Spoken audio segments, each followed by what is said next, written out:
Everyone, welcome back to unexplored literature. इस video में हम डिस्कस करेंगे सिंपल क्वेश्चंस लिस्ट्रेटा की, जिसे लिखा था एरिस्टोफेन ने। तो अब हम मेन जो क्वेश्चंस हैं उनके बारे में डिस्कस करने वाले हैं कि क्या फॉर्मेट रहता है क्वेश्चंस का, किस टाइप के क्वेश्चंस आते हैं। देखो, पहली चीज़ तो ये है कि इसके प्रीवियस ईयर्स क्वेश्चन आपको नहीं मिलेंगे क्योंकि सिलेबस अभी चेंज हुआ है। पहली बात तो ये। दूसरी चीज़, सिर्फ आपको सिंपल क्वेश्चंस मिल सकते हैं।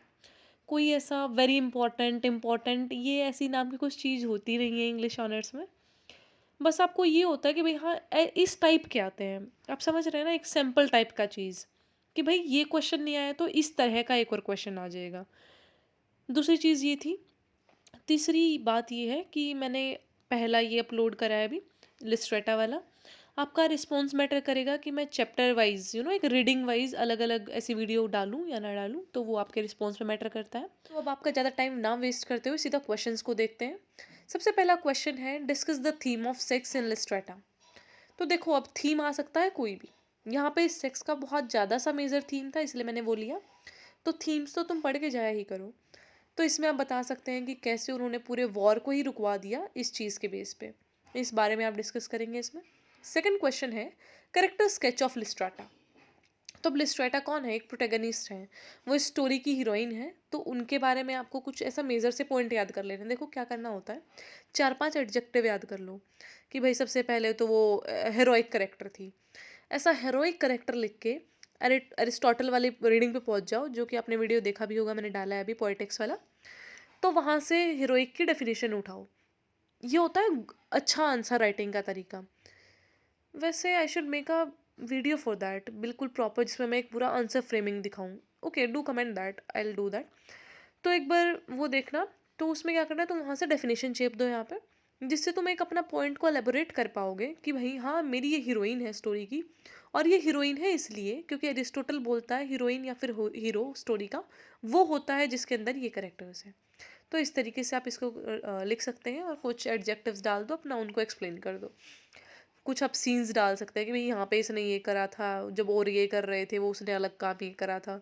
तो इस तरीके से उसका पूरा जो करेक्टर है उसका आपको लिख देना है, ये चीज़।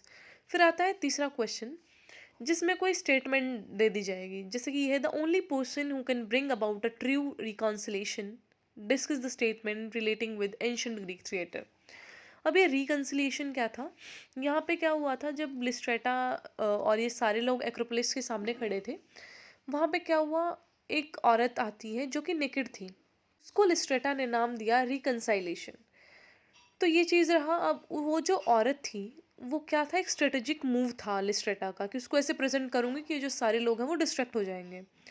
तो ये जो सिंबल है लिस्ट्रेटा ने जो यूज़ किया रिकन्साइलेशन का, उसको मतलब किस रूप में दिखाया गया है कि भाई ये है ना, जो इसका जो बॉडी है उसको डिफरेंट टेरिटरीज की तरह दिखाया गया है इस सीन में। और एक मेजर चीज़ ये था कि जब ग्रीक थिएटर होता था, उस टाइम पे औरतें प्ले नहीं करती थी। जो रोल्स होते थे वहाँ पे आदमी ही औरतों का भेष बना के उन पे रोल प्ले करते थे। तो इसलिए एक जो इतना मेजर सा वो चीज़ रहा नहीं, क्योंकि एक औरत को नेकेड नहीं दिखाया आपने, बल्कि एक आदमी को ही इस तरीके से दिखाया कि वो नेकेड लगे। ठीक है, ऐसे स्किन कलर का कपड़ा पहना दिया, जो भी करा मतलब। तो देखिए, थोड़ा ये भी फीचर डाल सकते हो जिससे ये पता लगेगा एग्जामिनर को कि भाई हमें इतना भी ज्ञान है कि हमें पता है कि एंशंट ग्रीक थिएटर में क्या होता था। तो ऐसी ऐसी चीज़ों को आपको डालना होता है थोड़ा हिस्ट्री से रिलेट करके। ये था। फिर आता है नेक्स्ट क्वेश्चन, जिसमें हम बात करेंगे टाइटल के बारे में कि भाई टाइटल क्या है। तो ये थोड़ा सा करेक्टर जो था उसका लिस्ट्रेटा का, उसके बारे में ही आपको लिखना है। यहाँ पे ये लाइन थोड़ी याद कर लेना कि जो लिस्ट्रेटा है नाम, उसका मतलब होता है लिक्विडेटर ऑफ द आर्मीज। ठीक है, तो एथीनियन थी और बहुत ही प्राउड थी। देन इज कि वो बहुत ही टायर्ड हो चुकी थी, बहुत थक चुकी थी अपने अराउंड जो उसने सारी सफरिंग देखी थी। इसलिए उसने डिसाइड करा कि वो पीस करेगी, मतलब एस्टेब्लिश करेगी इस कंट्री में। तो मतलब उसका जो पूरा करेक्टर था ना, उसके बारे में तुम लिख दो कि हाँ, ये ऐसा ऐसा उसका करेक्टर था, उसने बहुत अच्छे काम करे, इसलिए जो टाइटल है वो बहुत सही है।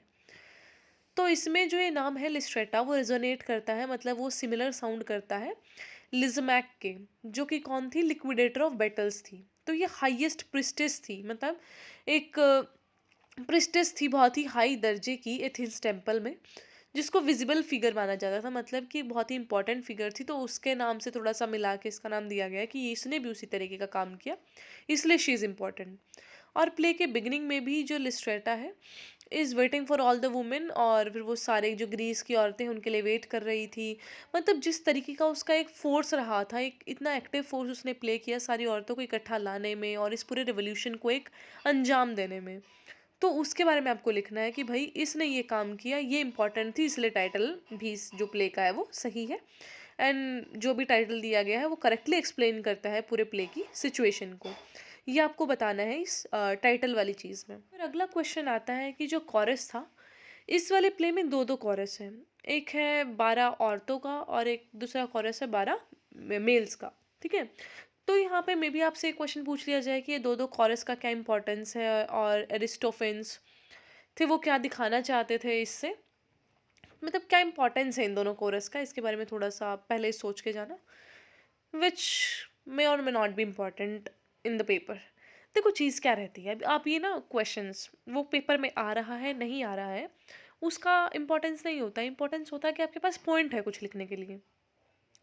आप इस चीज़ को भी समझ नहीं पा रहे हैं, कई बार क्या होता है कि क्वेश्चन लेटर से मेरा एक ऐसा क्वेश्चन आ गया जो मुझे नहीं आता, लेकिन मुझे ये सारे क्वेश्चंस के आंसर पता है, मैं पहले ही रट के गई हूँ, मुझे पता है ये चीज़ें कि भाई इसमें ये लिखना था, तो आप उसमें बैठ के वो चीज़ें लिख दो, क्योंकि वो कभी गलत नहीं होगा। आपने प्ले के बारे में लिखा है और इतनी लेजिट लेजिट चीज़ें लिखी हैं जो कि गलत नहीं हो सकती, तो आप उस चीज़ को समझिए कि आपकी आंसर फ्रेमिंग में कैसे आपको लिखना होता है ये चीज़। Then the sixth question is not to deal with subhuman creatures. तो जो मजिस्ट्रेट था उसको बोला गया था कि ना ये क्या ही आप सब ह्यूमन क्रिएचर से बात कर रहे हैं। तो इस स्टेटमेंट से आपको क्या पता चलता है कि सिचुएशन ऑफ वुमेन क्या था और उनको कैसे देखा जाता था, क्योंकि यहाँ पे उनको एक सेकंड कैटेगरी के लोग मान रहे हैं ना कि जो वुमेन होती है उनका कोई ज़्यादा से इंपॉर्टेंस नहीं, कोई अस्तित्व नहीं है, and this kind of things. सातवां क्वेश्चन आता है इंपॉर्टेंस ऑफ ऑक्यूपाइंग एक्रोपोलिस, कि ये जो प्लेस है इसका क्या इंपॉर्टेंस था, इस पे क्यों इन्होंने हमला किया, वहाँ पे क्या क्या सिचुएशन रही। तो वो मेन वही चीज़ है कि समरी पता हो इंसान को तो वो कुछ ना कुछ लिख ही आता है। फिर उसको बिल्कुल प्रिसाइज चीज़ें ना पता हो बेशक कि हाँ ये तब हुआ था, इस टाइम पे हुआ था, वो थोड़ा आगे पीछे करके कुछ ना कुछ लिख ही आएगा, तो वो चीज़ें आपको पता होनी चाहिए। लास्ट एंड मोस्ट इम्पॉर्टेंट जो चीज़ है वो है कि माइनर कैरेक्टर्स को एक बार देख लेना। मैंने देखने को सिर्फ इसलिए बोला है ताकि तुम उनके नाम ही ना भूल जाओ कि ये भी आदमी था उसमें। ठीक है, क्योंकि कई बार क्या होता है वो लिस्ट्रेटा लिस्ट्रेटा तो याद रहेगी, साइड के करेक्टर्स आप भूल जाते हैं, तो इट्स वेरी इंपॉर्टेंट कि आपको माइनर करेक्टर्स के नाम पता हो और थोड़ा बहुत ये भी पता हो कि उनका क्या रोल था, क्या कुछ वो कर रहे थे। ठीक है, ये चीज़ें पता होनी बहुत इंपॉर्टेंट है, क्योंकि अगर कोई क्वेश्चन आता है तो उसमें एटलीस्ट आप उनके नाम लिख सकते हैं, जो कि बहुत ही एक वैलिडेशन देता है आपके आंसर को। ये चीज़ था। तो प्लीज़ एक बार इन सारे क्वेश्चंस को देख लीजिएगा, and these are simple questions, तो इनके अराउंड भी जो भी आपको मटेरियल मिलता है उस पर एक बार नज़र मार लेना।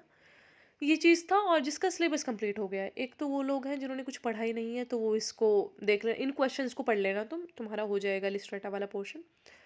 दूसरे लोग वो जिनका सिलेबस कंप्लीट है, you can read some critical material, कुछ क्रिटिक्स आप पढ़ सकते हैं जिससे आप अपने आंसर में कोट कर देना। तो ये था इस रीडिंग के बारे में। आई होप आप समझ पाए होंगे कि किस टाइप के क्वेश्चन आते हैं, क्या क्या फॉर्मेट रहता है। लेकिन अगर फिर भी कोई डाउट है, कोई क्वेश्चन पूछना है, तो you can comment that down, and don't forget to share the video with your friends. Don't forget to subscribe the channel and like the video. I'll meet you in the next video. Till then, take care.